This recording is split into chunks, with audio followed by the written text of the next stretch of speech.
C'est les vacances, bientôt. C'est bien connu que les pasteurs ne travaillent que le dimanche, hein. Et je suis venu avec ma valise parce que c'est ma dernière prédication avant le 28 août. Waouh, ça me manque un peu, pour tout vous dire. J'avoue que c'est ça.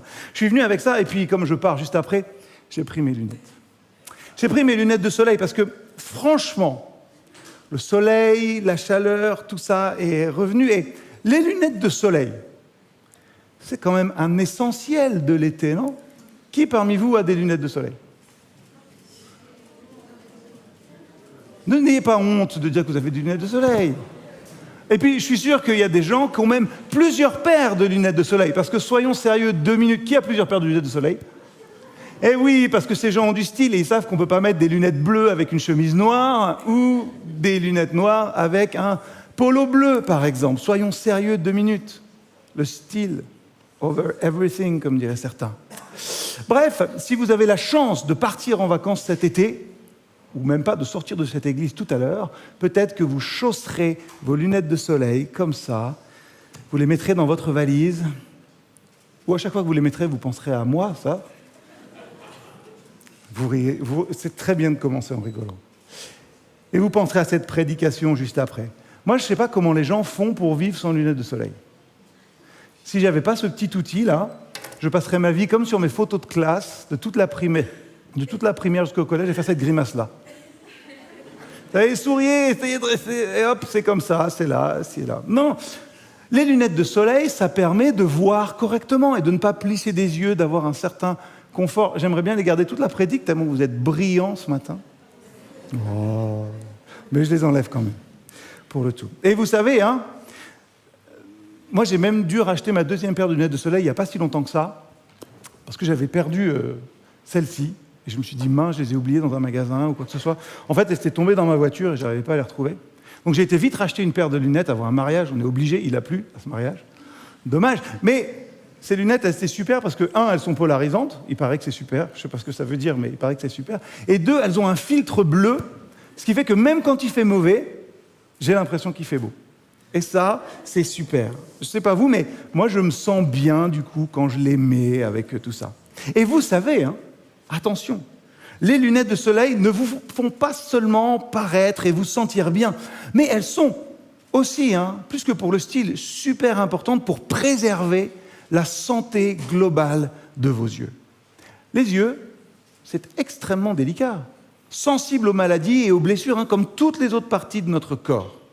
Les lunettes de soleil de qualité, j'insiste, sont un outil de protection nécessaire et important. J'ai piqué cette phrase à un opticien sur Internet. Je vous promets, c'est la seule phrase que j'ai piquée de cette prédication. Mais vous savez, cet opticien, il a raison. C'est important de prendre soin de sa vision. Le soleil peut abîmer nos yeux.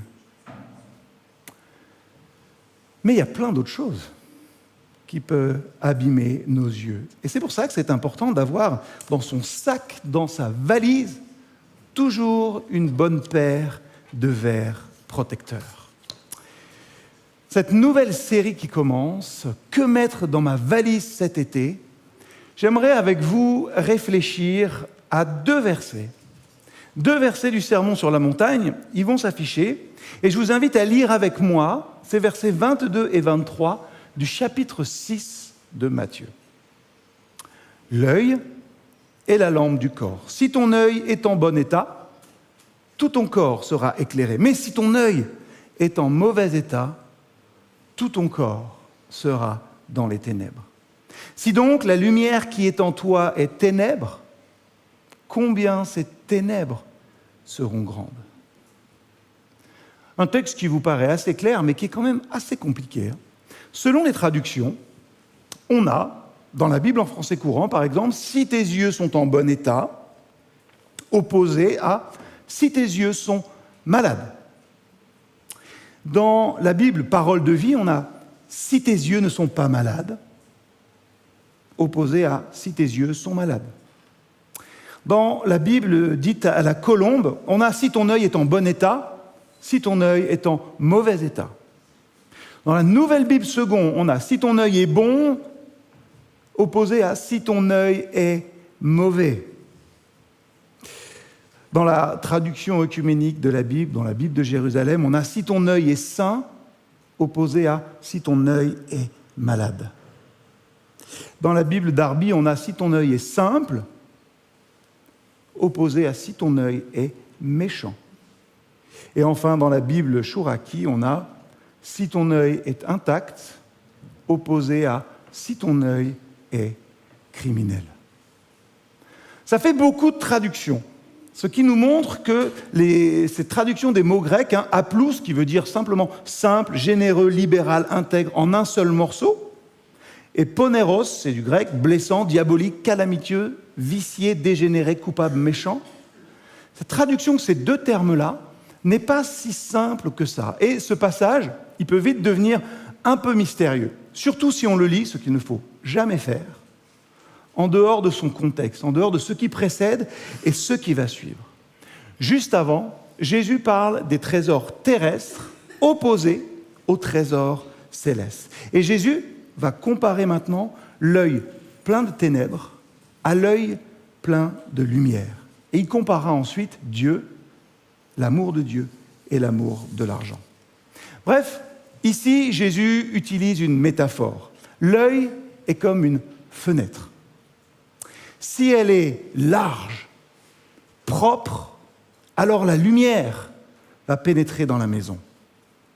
Si elle est petite et sale, la maison va être sombre. Et je crois que l'image que Jésus utilise dans ce sermon sur la montagne et devant nous ce matin sert à nous interroger sur la manière dont nous voyons les choses. Ce que nous mettons continuellement devant nos yeux et nos esprits, ou ce qu'on va mettre continuellement devant nos yeux et donc dans nos esprits, va déterminer et va façonner aussi qui nous sommes. Bien sûr que des images peuvent dire la vérité. Et souvent, c'est comme ça qu'on les prend. On devrait peut-être un peu se méfier quelquefois, parce qu'une image, ça peut mentir aussi, la manière dont c'est monté, la manière dont c'est fait. Il y a plein d'autres choses aujourd'hui qui sont là. Bref, les images peuvent dire la vérité, mais elles peuvent aussi mentir. Et du coup, une chose est sûre, elles parlent toutes. Et nos yeux écoutent. Toutes les images que vous voyez parlent à vous, à votre esprit, à qui vous êtes, et nos yeux écoutent. Le souci, c'est que nos yeux ont quand même souvent tendance à regarder des choses qu'ils ne devraient pas regarder. Vous rigoliez au début de cette prédication, vous commencez à rire un peu moins, je crois. Vous savez, on est rentré du synode à Orthez avec Gemma et Jean-Pierre, et il y avait un accident sur la 9, et ce qui était intéressant, c'était d'entendre 107.7, vous savez, la radio autoroutière, dire pourquoi l'autoroute était fermée. L'autoroute était fermée pour éviter aux gens de regarder l'accident et provoquer ainsi d'autres accidents. On a tous fait, on passe à côté et puis tiens, est-ce que ce ne serait pas très grave? On regarde comme ça. Nos yeux ont souvent tendance à ne pas regarder toujours toutes les choses qu'il faut. Un accident sur l'autoroute, une jupe qui se soulève. Le souci, c'est que nos yeux sont naturellement enclins à regarder ce qu'il ne faut pas. C'est pas moi qui le dis simplement, mais la parole le dit, on a besoin d'être régénéré par le Seigneur. En effet, tout ce qui est dans le monde, la convoitise qui est dans l'homme, la convoitise des yeux et l'orgueil dû aux richesses, vient non du Père, mais du monde. Donc l'appel de Jésus, par cette métaphore de l'œil, c'est pour nous de rester spirituel dans un monde matériel.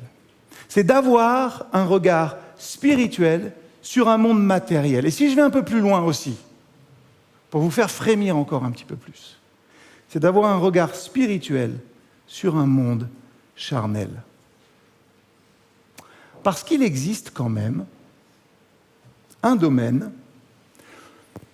où notre regard joue un rôle prépondérant, déterminant. Et vous me voyez venir, parce que je vous vois vous enfoncer sur votre chaise comme ça. C'est un domaine particulier où on peut exercer un bon regard ou un plus mauvais. Un regard où notre œil voit de belles choses, mais parfois des choses franchement dégoûtantes. Je l'ai dit, cette prédication, elle m'a été soufflée par la chaleur, par l'été, par les vacances, par la plage, par les gens en maillot de bain. Qu'en est-il de mon regard sur l'autre? Qu'en est-il aussi de mon regard sur les personnes de sexe opposé? Ce n'est pas un sujet facile. Hein. Vous disiez, bon allez, une valise, des lunettes de soleil, cool, un petit culte tranquille. Ce n'est pas un sujet facile. C'est en tout cas pas un sujet, je le sais, qu'on aime aborder. Pourtant, l'hypersexualisation de notre société, des hommes comme des femmes, est une dimension, qu'on le veuille ou non, dont on ne peut pas faire abstraction aujourd'hui. Soit vous exercez un certain regard, soit vous subissez un certain regard aussi. J'en veux pour preuve cette hypersexualisation de la société, un documentaire de 2017 d'Olivier Lemaire qui s'appelle Pop Porn, qui part d'un constat. Jamais l'esthétique pornographique ne s'était à ce point diluée dans la culture populaire. Un documentaire exclusivement dédié à ce sujet de société majeur, l'influence de la pornographie sur la culture populaire et sur nos modes de consommation. Pourquoi c'est important? J'en parlais hier avec Damien aussi. C'est que si on a envie de changer une culture, si on a envie de changer les gens, si on a envie de leur faire basculer leur regard, on va commencer par leur donner des images. On va commencer par leur dire « mais c'est normal finalement qu'il y ait tout ça. C'est un regard normal, celui qu'on a. » Cette influence, elle ne date pas d'hier. Hein. Alors j'ai fait remonter ça à Bret Easton Ellis dans les années 90, l'auteur d'American Psycho, qui disait « j'en ai pris conscience ». Lui en a pris conscience, mais ça commence bien plus tôt. Au début des années 80, avec les pubs, et vous allez vous en souvenir peut-être, pour les sous-vêtements Calvin Klein. J'ai pris une pub soft. Tout est soft, ne vous inquiétez pas pour les enfants dans la salle. J'en ai pris conscience au début des années 80 avec des pubs pour les sous-vêtements Calvin Klein où les mannequins hommes ressemblaient à des acteurs pornographiques. L'année suivante, qu'est-ce qui est sorti au cinéma? Basic Instinct. Juste après, Madonna devenait la première artiste mainstream à se fondre et à utiliser les codes de la pornographie avec son livre Sexe et son album Erotica. Bref, je vais très vite là-dessus et ne vous inquiétez pas, il n'y a rien de plus explicite dans ma prédication aujourd'hui. Mais quand même, peut-être que les jeunes parmi nous vous le diront, hein, mais il suffit de passer 5 minutes sur n'importe quelle chaîne musicale avec différentes choses qui sont là pour se rendre à l'évidence. Les codes d'une certaine culture, les codes de la pornographie, sont présents partout. Pire, ils sont digérés, intégrés, et les provocations qu'il peut y avoir, des fois nos yeux sont comme anesthésiés, finalement on se dit c'est normal. Ça ne choque même plus.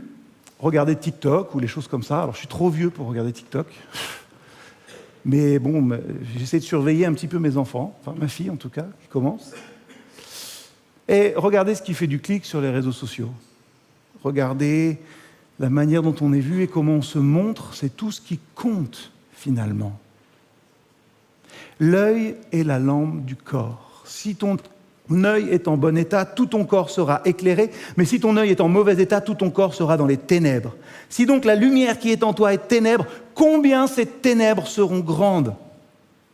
J'ai donné des exemples, simplement pour montrer cette influence et le fait qu'aujourd'hui, même si vous ne le voulez pas, ces codes sont là et vous les avez sous vos yeux constamment. On voit souvent les polémiques sur « Ah, est-ce que, en tant que chrétien, je peux regarder telle ou telle série ?» Par exemple, on a tous, et mon propos n'est pas de faire une prédication moralisatrice, on a tous nos levels un peu comme ça. Mais en tout cas, la Bible nous met encore une fois devant cette réalité, l'œil est la lampe du corps. Or, on vit dans une société où pour vous vendre du lait ou une voiture, on va vous montrer un homme torse nu, pas d'exemple plus loin, ou une femme en position lascive pour vous vendre une voiture. L'œil est la lampe du corps. La dimension hypersexuée de notre société n'est pas innocente. Qu'est-ce qui se passe quand vous faites infuser votre thé trop longtemps? Enfin, moi, j'ai l'impression qu'avec mon thé noir, il devient amer. Vous savez, c'est pas agréable à boire. Je dis, mince, vous l'avez posé, vous êtes regardé une série, vous dites, mince, j'avais fait du thé. Ça vous arrive jamais? Et vous dites, bon, je vais le boire, il est froid, il est trop infusé, mais je l'ai fait. Donc voilà. C'est un peu pareil avec cette hypersexualisation, avec la pornographie, par exemple. Laissez-moi vous dire que l'amertume sera toujours le résultat final. Même si ça paraît sucré et innocent au début, vos interactions avec les filles ou les garçons s'en trouveront changées si vous laissez infuser trop longtemps. Votre regard va changer. Votre pensée va changer. Votre manière de regarder va changer. Votre manière de parler va changer. Votre manière de traiter les femmes va changer. Quel est l'état de propreté de nos fenêtres à ce sujet-là? Demandez aux femmes présentes, ici présentes, enfin non, demandez aux femmes présentes, tout simplement, peut-être les regards qu'elles subissent quotidiennement, ou en tout cas beaucoup trop souvent. Et on commence juste, c'est terrible, à se pencher sur ce sujet et sur la réponse ferme qu'on devrait apporter peut-être au harcèlement de rue. Alors évidemment, la pornographie n'est pas la seule chose en cause là-dessus, mais elle déforme notre vision des femmes, qu'on le réalise ou non. Plus encore, elle déforme notre vision de l'être humain. Ah, ça, il y a un mot biblique qu'on n'utilise plus. C'est la luxure, vilain mot, oublié. Cet aspect-là, ça déforme à la fois la gloire de l'homme et la féminité biblique. Ça va à l'encontre du mandat qui nous est donné dans le Jardin d'Éden. Les hommes doivent prendre soin des femmes, humblement, pas les exploiter ou les dominer. Les femmes sont fortes, capables et égales. Elles ne sont pas des objets à utiliser, à rabaisser ou à jeter.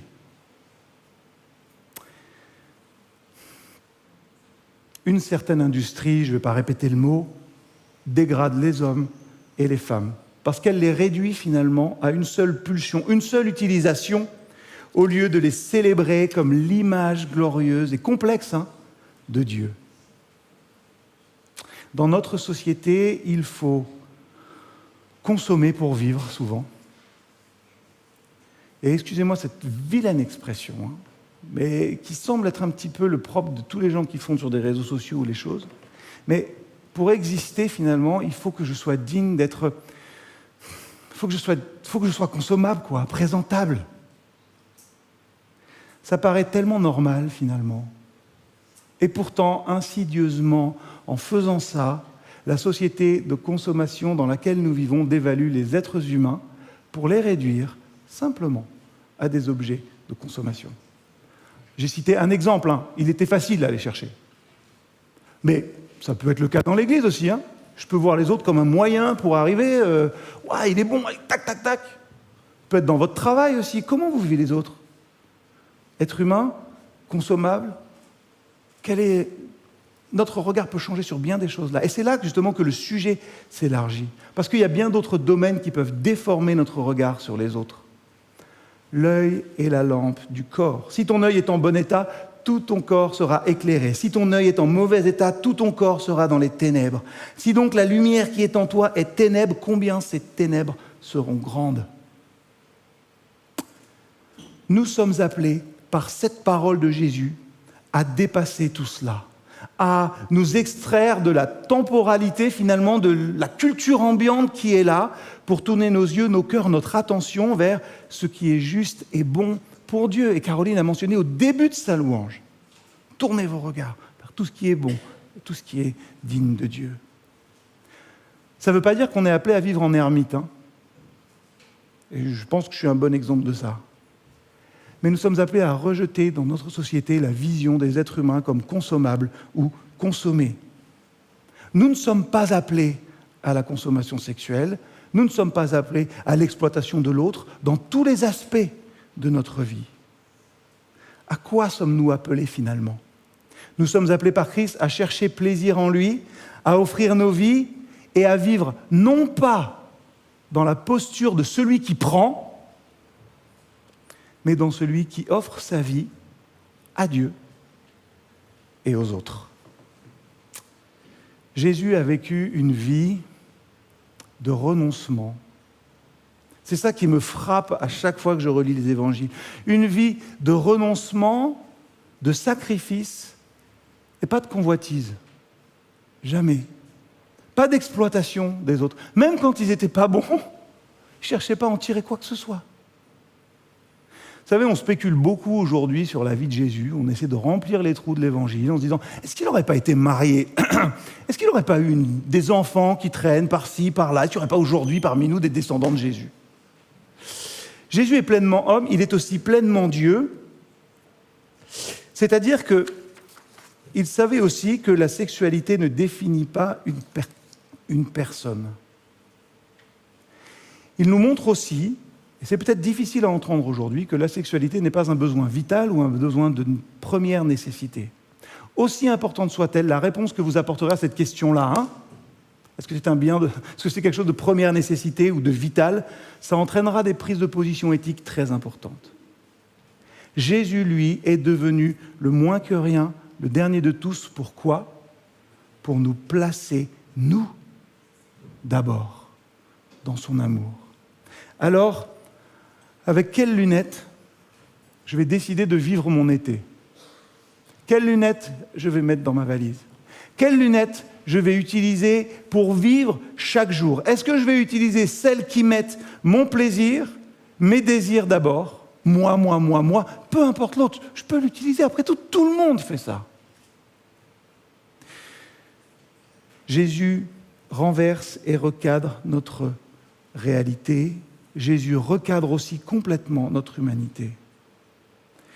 Oserais-je dire, et je vais oser, en plus c'est filmé, que Jésus-Christ est l'opposé de la pornographie. C'est pour ça que si vous luttez dans ce domaine, regardez à lui dans votre combat contre ces tentations. Vous savez pourquoi je dis ça? Parce que quand on regarde sincèrement à Christ, on devient comme lui. En effet, le Dieu qui a ordonné que la lumière brille du sein des ténèbres a aussi fait briller sa lumière dans notre cœur pour faire resplendir la connaissance de la gloire de Dieu dans la personne de Jésus-Christ. Regardez à lui, regardez à Dieu. J'ai pas pris j'ai oublié de mettre dans ma valise mon nettoyant pour mes verres. Peut-être qu'on a besoin de nettoyer ainsi aujourd'hui. Et comment est-ce qu'on va nettoyer notre fenêtre? Ce que nous disait Caroline au moment de la lumière, en nous tournant vers le Seigneur, en le laissant agir par son esprit, en lisant sa parole, en méditant celle-ci dans nos cœurs et dans nos vies, parce qu'il n'y a que ça, que Dieu, qui peut nous changer. Je vais dire encore un verset difficile. Psaume 119, verset 9. Comment le jeune homme rendra-t-il pur son sentier? En faisant de l'exercice physique? Non. En se conformant à ta parole.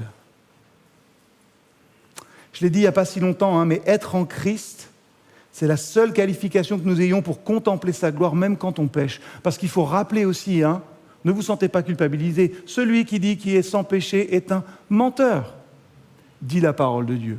On peut lutter dans bien des domaines. Mais Christ seul est à la fois le remède à notre péché, on le dit très souvent. Mais Christ est aussi la prévention de notre péché. Tournons nos regards vers lui. L'œil est la lampe du corps. Si ton œil est en bon état, tout ton corps sera éclairé, mais si ton œil est en mauvais état, tout ton corps sera dans les ténèbres. Si donc la lumière qui est en toi est ténèbres, combien ces ténèbres seront grandes? Un œil sain entraîne une vision claire. Ainsi, vous aurez une façon spirituellement saine de voir les choses. Mais soyez prudents, parce que vos yeux peuvent vous mentir si on voit avec eux juste ce qui est là devant nous, et pas à travers eux. Essayez de voir plus loin. Quand vos yeux seront remplis de la gloire de Dieu, de la gloire de Christ, vous verrez clairement à travers les mensonges, les distorsions de la réalité qui sont véhiculées par notre société et par ces images. Donc, chaussez donc de bonnes lunettes. Ce que regardent nos yeux donne une indication de là où est notre trésor. N'aimez pas le monde, ni ce qui est dans le monde. Si quelqu'un aime le monde, l'amour du Père n'est pas en lui. En effet, tout ce qui est dans le monde, la convoitise qui est dans l'homme, la convoitise des yeux et l'orgueil dû aux richesses vient non du Père mais du monde. Or, le monde passe, sa convoitise aussi, mais celui qui fait la volonté de Dieu demeure éternellement. Ces versets, d'1 Jean 2, versets 15 à 17, nous enseignent à ne pas aimer le monde dans le sens ne pas vouloir être comme le monde. Si vous êtes disciple de Christ, vous devez être différent. Jean-Pierre vous le dit souvent. Dans notre regard aussi. Notre regard sur l'autre doit être différent. Notre vision des relations, dans l'Église, dans le couple, entre hommes et femmes, n'importe où, doit être différente. Notre façon de vivre et de bâtir des relations aussi doit être différente. Vous savez, dans ce verset de Jean, on a finalement les trois péchés capitaux. Désir de la chair, désir des yeux, la confiance dans les ressources du monde. Je vais faire une remarque là. Peut-être ça vous éclairera, je ne sais pas. Mais l'expression péché capital, elle est connue, mais elle n'est pas biblique. Elle n'est pas biblique. Un péché capital, c'est un péché qui est source de plein d'autres péchés. C'est une sorte de capitaine de l'armée des péchés. Désir de la chair, désir des yeux, conscience dans les ressources du monde, ça peut être des péchés pour deux raisons. D'abord, parce que le monde passe, donc ça ne sert à rien de mettre notre confiance en celui-ci. Et deuxièmement, parce que cela démontre un manque de maîtrise de notre corps et de ses pulsions aussi. Pour choisir entre les biens de la terre et ceux du ciel, il faut avoir une vision claire et nette des choses. Et pour le corps, il n'y a qu'un organe de cette vue, c'est l'œil qui en est la lampe. Si ton œil est sain, tout ton corps, en lui-même cette masse obscure, sera éclairé. Mais si ton œil est mauvais, malade, obscur, tout ton corps sera ténébreux. Oui, notre cœur doit recevoir la lumière d'en haut. Alors oui, cet été, mettez dans votre valise une bonne paire de lunettes pour protéger vos yeux. Et ne vous servez pas de vos lunettes noires, vous savez, pour vous cacher du regard des autres. Vous savez, vous cachez, parce que là, comme ça, vous ne voyez pas où je regarde, qui je regarde, quoi que ce soit. Ne mettez pas des lunettes pour vous cacher. N'ayez pas honte de votre regard sur les autres et sur toute chose. Alors oui, cet été, mettez dans votre valise une ou plusieurs bonnes paires de lunettes. Prenez des bonnes lunettes pour filtrer les mauvais rayons et ainsi continuer à avoir une vision de la vie des êtres humains qui est juste et saine. Et ce matin, je prie pour que notre vision dans tous les aspects de nos vies, que nos yeux soient remplis de la lumière de Christ, de la gloire de Christ, celle qui conduit à la vérité, à la vie et à la joie aussi. Ce que vous mettez sous vos yeux peut vous changer, alors que le Seigneur vous comble de lumière et non d'obscurité. Ça y est, c'est fini. Vous avez un peu chaud ce matin, non? On a eu un peu chaud, mais je vais vous donner un dernier conseil. Puisqu'il est quelle heure? 12h. 12h. C'est l'heure de manger. Cet été, quand vous sentez que ça chauffe un peu, je suis désolé. Excellent, Stéphane. Prenez le temps de vous rafraîchir. Gardez la tête froide. Regardez vers le Seigneur. Oui, un autre essentiel, c'est difficile à mettre dans sa valise. De l'été, c'est une bonne glace. Alors, courage à tous et à toutes. Et gardez la tête froide. Amen.